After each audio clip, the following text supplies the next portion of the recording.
What's going on, everybody? This is the First Down in Philly podcast. It is now April 22nd, 2026. I know I haven't talked to you guys in a while. I apologize for that, but I would thank everyone who has subscribed to my channel. It's very low right now, but that's okay. 35 followers. I appreciate everybody. Just like and subscribe and share this video. A lot of things has happened since the Eagles lost to the San Francisco 49ers.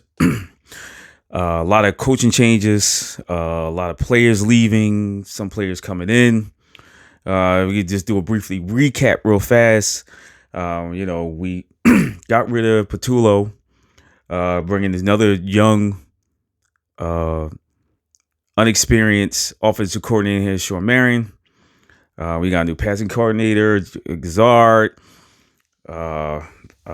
Fafry. I butchered his name. Running game coordinator, Chris Kepler, which is the big one, replacing Chris Stoutland.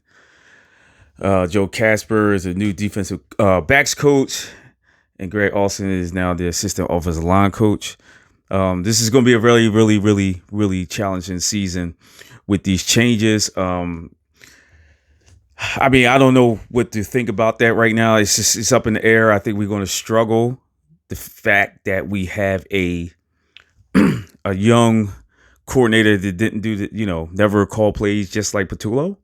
So I'm trying to figure out how is this make it a step better. Are they thinking that he's going to be this next great offensive coordinator? If he is, he's not going to be here long. He'll be out of here in 2 years, and we'll be looking for another offensive coordinator. So I don't know exactly what they're trying to build here. I don't know if this is a replacement for Sirianni, which I don't think he will be. But either he's going to fail or he's going to be pretty good. And then the next year after that, hopefully we could do something the next 2 years with this guy. If the offense be great and we never win one, he's going to be a hot commodity because he's young. So I don't know where we're trying to do here with this staff. I really don't know. It's a little confusing to me. I know they want to, do like change the offense around. Maybe do a little bit more passing, a little play action, get the quarterback under center, a little bit more motion. That means that Jalen has to really, start to really read defenses and get the ball out of his hand, which he struggles with. So you're putting him in a position where these things that he struggles with, you're trying to make him do it. So I don't know how this is going to translate. I think you're putting a round peg into a square hole. Something like that. You know what I'm saying? I think it's going to be a problem. I really do think it's going to be a problem. And that's something we have to pay attention to. Also with the players, which is,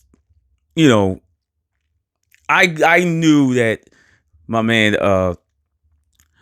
Jordan Davis was going to get his money. He got a lot more than I expected, but he got 3-year extension, like I think it's about $25, $26 million a year. They re-signed Brandon Mann, the punter, 4 years, $14 million extension, which was a good deal.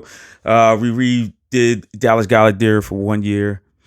Grant Katera, he got 1 year extension.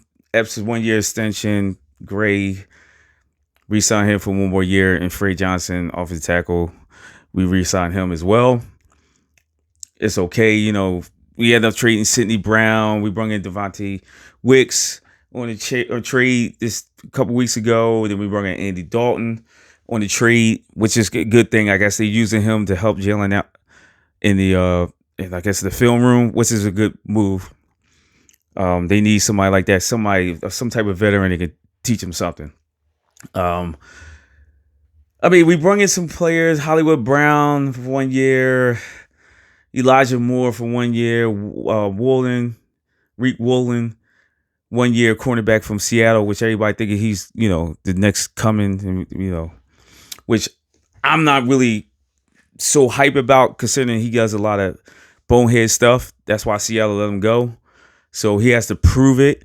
And if he does prove it, it'll be it's a risk reward type of thing. So with him, running Damian Pierce, not too big on that. Jones, cornerback, 1 year deal.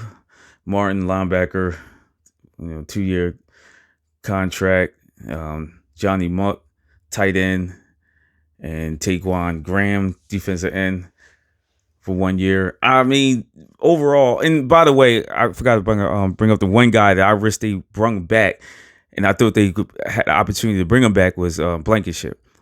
If anybody I'm upset about, it was Blankenship. I think you should never had gotten rid of Blankenship considering the contract he had. I think you're getting like 2 years, maybe like $12 million a year. That's, to me, I don't think that's a lot of money for Blankenship. I think he would have took a nice little deal here as well. But I mean, I don't understand why he didn't shortchange himself, considering he don't pay taxes in Texas. So I understand that he went to a really, really, really good team in Texans. So he'll be back there that defense is going to be very good. But I would have loved for them to give him a good deal to keep him here, considering he was here with them with, Cooper DeJean and Mitchell, and the rookie. He just came back. I forgot his name. He didn't play that long for me to really learn his name. The guy from Texas. I'm sorry, I'm slipping his name right now. It's a lot of foreigners coming in the league right now. A lot of Nigerians and stuff like that with names is really hard to really pronounce right now. I start with an E, Baka or something like that. Something like that. I'm butchering the guy's name, so don't hold me to it. But I think that right now the Eagles, in my opinion, are rebuilding without telling us they're rebuilding. And I want you to understand, I know a lot of people like to say retool. Maybe I could say retool, but I think that some things that they're doing right now is that we have a lot of young players on defense that we have to pay them money. We have problems on the offensive line, especially from last year, that when we were injured, we didn't have enough good players to fill in for the guys that were injured. That's why the problems we had. So the year before, when we was running over everybody, if some guys got hurt, other players was coming in and they were making plays and they were doing things that was helpful to the team. We never lost rhythm. And this year, we have to replace a lot of those guys from 24, because last year we really didn't place them last year as well. We was just like, oh, we won the Super Bowl, we gonna go back. That's how everybody viewed the team. And unfortunately, it didn't happen. So we got a lot of holes. Offensive line, safeties, edge rusher, wide receiver now, because it looked like right now, it looks like A.J. Brown's going to be out of here June 1st. No, June 2nd, after the league opens up again. I don't know how we are better than we were a year ago, because each year we keep losing people. And each year we just trying to fill in some guys here and there. Yeah, it worked in the past, but sometimes it's not. I have a possibility this is not going to work this year, unfortunately. So we have to take off the green glasses and say, hey, man, this might be a struggle year for us. So I don't know what else to say when you completely change the offense. You're going to try to change this offense all over again for a quarterback that really doesn't play that style of football that you're asking him to do. That's going to be a big struggle for him. So if that doesn't work, and in the offensive line, if Dickerson could get back to where he was in 24 or 23, if Cam Jurgens can get back to where he was in 24, 23. I don't know. We don't know that. We don't know if Lane Johnson can play a full season of football. He's older. This is another year in. This was his 13 to 14 season. It's going to be a challenge this year. And if you lose A.J. Brown, I don't care what anybody say. I know everybody thinking that Devontae Smith can turn into JSN in Seattle, because they doing the same thing over there. They got rid of Metcalf. They traded him to Pittsburgh. That's not guaranteed. Those things are not guaranteed that just because it happened over there is going to happen over here. Completely different team, completely different offense, completely different quarterback. Is completely different. I don't know if he can do it. He probably can do it. But that means your offensive line has to be on point. They have to run the ball, and Jalen has to be a quarterback that he's never been before. They just haven't done it. So I can't be really too excited about this season. I'm excited about football, but it's going to be a struggle. And this year's draft is not that many blue chip players. There's only a few of them. And if we want to get up there to like maybe the 12th pick around there and get one of these guys, you're going to have to give a whole lot just to get up there to get that player. And if you do, this, like I said before, you build through the draft. We already know how we built through the draft. We've been making good deals. Will we trade back? Possibility, maybe. Nobody wants to move up like that. I'm hearing rumors about Arizona maybe moving back into the first round to get Ty Simpson. But we don't know if somebody else were willing to, give us something before 23. That's probably the only team I know. Excuse me. The only team I know that can actually want to move back in the first round because of that. That's a possibility. But everybody else, I can't see them moving up and back into the first round, jumping over us to get a player, unless something crazy happened in this draft tomorrow. So I don't know what's going to happen. Nobody knows what's going to happen. This is going to be a mystery season. It's a wait and see. I don't know what else to say. I've been talking to people about this.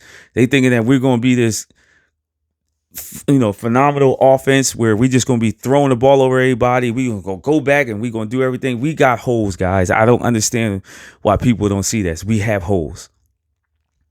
And once again, we're going back. We're going to a new offensive coordinator on top of that.